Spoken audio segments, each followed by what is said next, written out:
Toto je scéna, ako na Slovensku len tak nezažijete. Stojím na parkovisku pred... No ono sa to oficiálne volá lekáreň, aspoň to teda tvrdí ten obrovský nápis Pharmacy, ale zvonku to vyzerá skôr ako supermarket. Povedzme, že si sem prídeš po niečo na bolavé klby, lebo už si starý. Myslíš si, že to bude rýchlovka, 2 minúty dnu, 2 minúty vonku, ako niekde doma v Brezne. Ale to je omyl. Veľký, tučný americký omyl. Pretože nakoniec odtiaľ aj tak vidieš von s večerou, s hračkou pre decko a ešte aj nejakou fľašou vína. To, čo som našiel dnu, mi totálne vyrazilo dých a zmenilo od základov pohľad na to, čo všetko sa dá nazvať lekárňou. Ukážeme si to, ale poďme pekne od začiatku.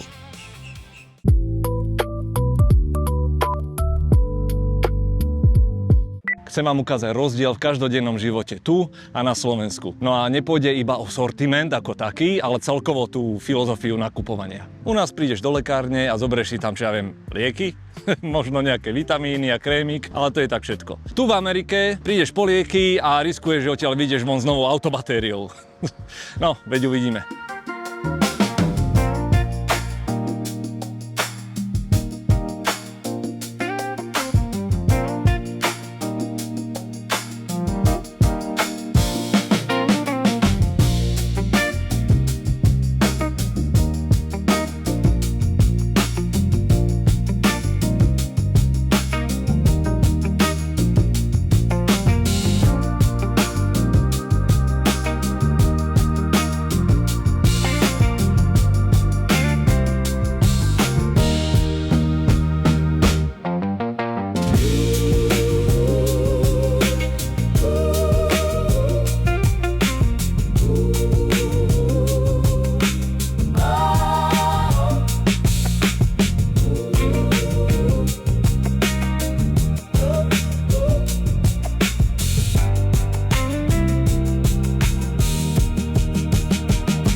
Stojíme pred pobočkou Walgreens a už na prvý pohľad je jasné, že to nebude len taká obyčajná lekáreň. Táto extrémne veľká rohová budova svieti už do diaľky, ale čo bolo pre mňa takým najväčším prekvapením, a to som fakt nevedel, je napísané, že otvorené 24 hodín denne.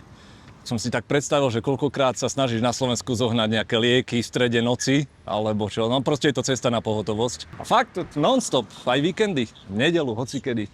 Pohodlie zákazníka je na prvom mieste až do extrému, podľa mňa. Ale však prečo nie? Okrem Walgreens je v tejto shopping plaze kadečo iné, nejaké outlety, nejaká pekáreň, je tam papierníctvo, u nás sa to volá Šeud, myslím, nie? Či to je len u nás v Bystrici? Alebo je tam obchod Five Below, čo je všetko do $5, také blbosti z Číny, ako u nás je to typ Teddy alebo Action, aj keď tých $5 to už dávno nie je pravda. Ešte je to aj takýto outlet, volá sa Ross, je ich tu viac, aj ten TJ Maxx je také niečo. A majú tam všetky značky sveta, všetky oblečenia sveta. Sa to tak volá, že ideš loviť nejaký poklad. Keď si ho tam ulovíš, musíš si ho držať, lebo väčšinou tam majú iba jeden kus každého. Je to také adrenalinové. Ukážem ti to, zakiaľ sme tu. Lekáreň, počká sekundu.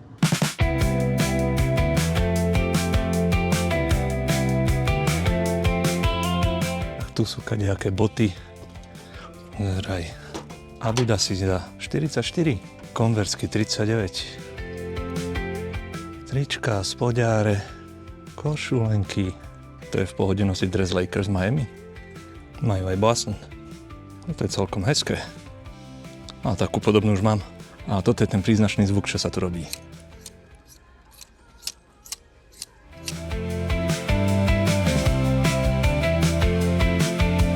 Futbalové dresy, bárčo.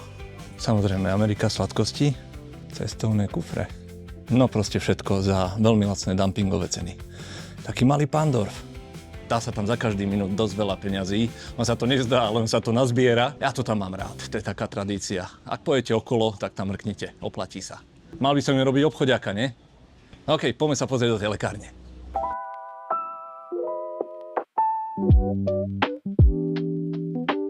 Keď som vošiel dnu, ovanul ma chlad klimatizácie a zmes vôni typu parfúmy, čistiace prostriedky a niečo sladké, asi z oddelenia cukroviniek.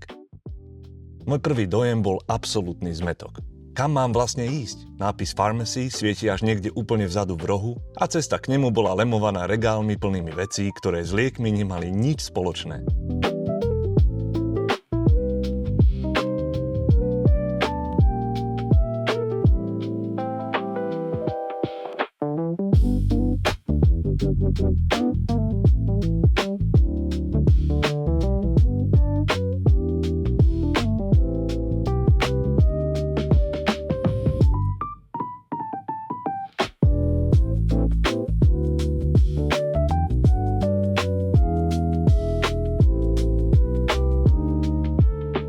Začnime tým, čo by sme v lekárni čakali najviac, a to samotnými liekmi. No, prebojoval som sa všetkými tými regálmi a tuto za mnou sa nachádza tá lekáreň, kde sú normálne ľudia v bielých plášťoch, donesieš predpis a vydajú ti liečik. Čo je zaujímavosťou, že majú obednú pauzu, čiže nie sú otvorení a dostupní stále. Chyba. Čo je však úplne iné, je obrovská sekcia voľnopredajných liekov, alebo ako hovoria Američania, over the counter. Zatiaľ čo u nás je ponuka síce široká, tu je to doslova stena plná možností. Nájdete tu desiatky druhov liekov proti bolesti, ako ibuprofén, paracetamol, aspirín a tak ďalej, v tabletkách, gélových kapsulách, práškoch, jednoducho vo všetkom. Aha, našiel som niečo na tej tvojej kolby. U nás by si sa na to musel spýtať a poradili by ti, alebo ti niečo vydali za okienkom. Tu si môžeš pomôcť sám. Píšu, že je to úľava na 40 dní. Mňam. Teraz sa presunieme do zóny, kde sa logika slovenskej lekárne úplne stráca. A vstupujeme do sveta, kde by slovenský farmaceut asi dostal infarkt. Vítajte v potravinárskom oddelení lekárne Walgreens. A nemyslím tým len hroznový cukor alebo bylinkové cukríky pri pokladni. Hneď na začiatku narážam na chladničky plné nápojov, sú tu desiatky druhý vody, ochutenej vody, ľadových čajov, džúsov, energetiákov a dokonca je tu aj mlieko. Predstavte si, že si idete po klapky do nosa a cestou si zoberete 2 litre Fanty. Absurdné, ale fajné. A to nie je všetko. Sú tu aj dietné čokoládové nápoje a proteínové šejky na chudnutie alebo pre športovcov. Sortiment, ktorý konkuruje menšiemu supermarketu.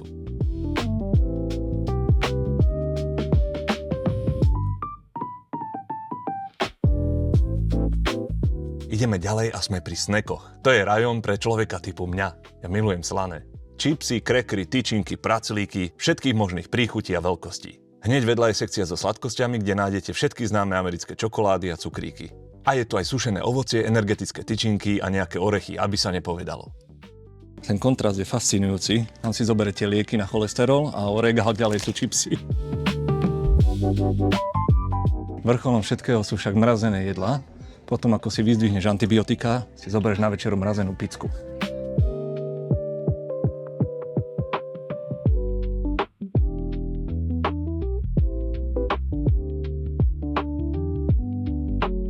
Okrem tovaru ponúka Walgreens aj ďalšie služby. Jednou z najpopulárnejších je vyvolávanie fotiek.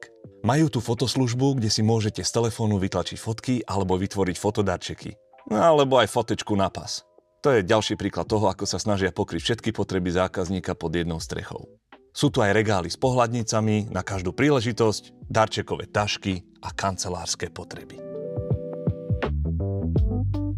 Ak ste si mysleli, že jedlo v lekárni je divné, tak teraz sa držte. Ukážem ti niečo, čo popíra úplne všetko, čo si pod pojmom lekáreň predstavuješ. Začíname v oddelení hračiek. Áno, majú tu regulérnu uličku s hračkami. Pred Vianocami alebo Halloweenom sa tento regál zmení na ostrov plný darčekov. Logiku to má. Dospelák si ide po liek a decko si vyžobre darček. Napríklad takúto basketbalku. To by som chcel ja.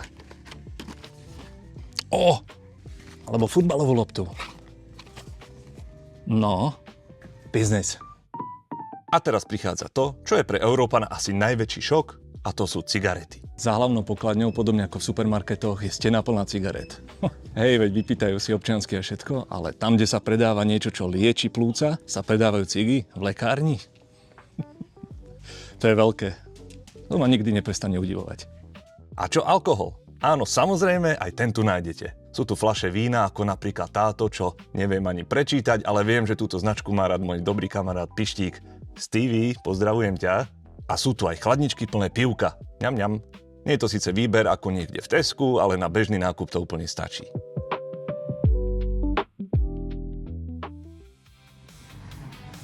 Predstava, že idem do lekárne po sirup proti kašlu a cestou si do košíka hodím fľašu červeného, to je pre mňa stále komické. No ukazuje to, ako odlišne je vnímaná úloha lekárne v americkej spoločnosti a v tej slovenskej. Ako ďalšie si pozri toto video, ako som bol naraz v jeden deň nakupovať v 3 štátoch a zisťoval, kde je to lacnejšie.